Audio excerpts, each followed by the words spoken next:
We are excited about this. Putting together a gingerbread house is a Christmas tradition for a lot of families. If you've ever wanted to know how to do it, Chef Dawn Stoika from Gaylord Opryland is here now to show us how, and I think this is going to be so much fun. Yeah. Well, normally what I like to start out with is just getting the template structure that you want for your gingerbread house. And so I went ahead and cut out a couple cardboard ones, but what so you make a pattern. You make a pattern. You roll out your gingerbread dough, and then you just trace it, cut it, bake it, and then as soon as it comes out of the oven, this is a really helpful tip that has helped me a lot with our gingerbread houses, is as soon as it comes out, get a knife and just trim off your edges to make it kind of crisp. I don't know if you can see it all, but so it'll be really square. It'll be really square and a lot easier to put together. And then after that, you'll make your royal icing, which is what we've got right here. And it's really 3 simple ingredients. It's just egg whites, powdered sugar, and meringue powder. And you just whip it all together. And okay, let's stop on the meringue powder because that's not anything I've ever bought before. But you say that's available in the grocery store and at craft stores too, in the baking department? Yep, in the baking department, and also these piping bags too are available. It'll make your decorating so much smoother. Okay. You just have these bags. So you get the bags and they've got the cool little tips on it, so it makes your decorating a lot better. A little bit more controlled and less messy. You have all the icing in here instead of coming out all over the place. Yeah, so it makes you look like a pro. Yeah, absolutely. Even if you might not be, at least you look like one. Yeah, okay. So you've already worked on the roof here. Yes. And we've got a really cute little kind of a scallop look here. And you say that's pretty easy to do. Oh, it's so easy to do. And I can show you even, this is a side or the back of the house, and we can pipe some designs on there if you want.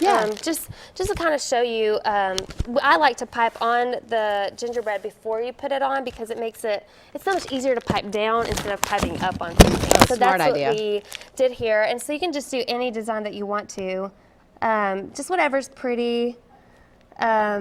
Piping's not always the easiest for everybody, so you just make it look however you want to. And I suppose you could practice on wax paper first before you do it actually on your gingerbread. That way you can scrape it up and keep using it instead of just wasting a bunch of icing. That's a good idea. So you want to let your icing dry before you try to put your house together. Unless you want icing smeared everywhere. Yeah, not a good idea. No. Okay, all right, so we've got a side of the house ready to put on. We do, and so you want to take your glue or your piping gel, or your piping royal icing, and then just— Can I help you? Yeah, absolutely. Yeah. Okay. And we'll go on this side.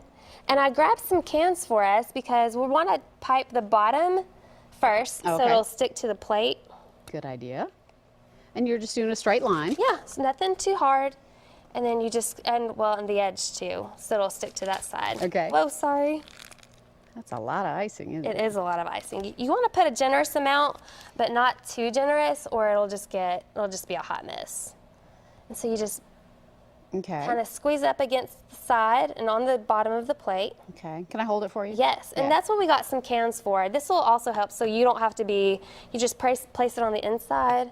And then it leans up against it. It leans up against it, so you don't have to sit there and hold it forever. Okay. And so normally just let that sit for maybe like 15, 20 minutes, and it should be good to go. And then you would normally put your backside and then your roof on top. And so as you're decorating, then you're using more of this white royal icing kind of as the glue. Yes. So like, let's say we were putting it down the side here. Can you show us how to do that? And then we'll just start adhering some things. Yeah, well, let me turn it over.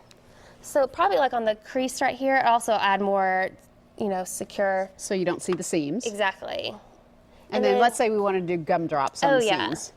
So we just start laying them in there. Absolutely. M&Ms are my favorite. They add a lot of fun color. See, the problem with M&Ms is I'd be eating them more than I'd be putting them on the house. Oh yeah, that happens to me quite often. I imagine.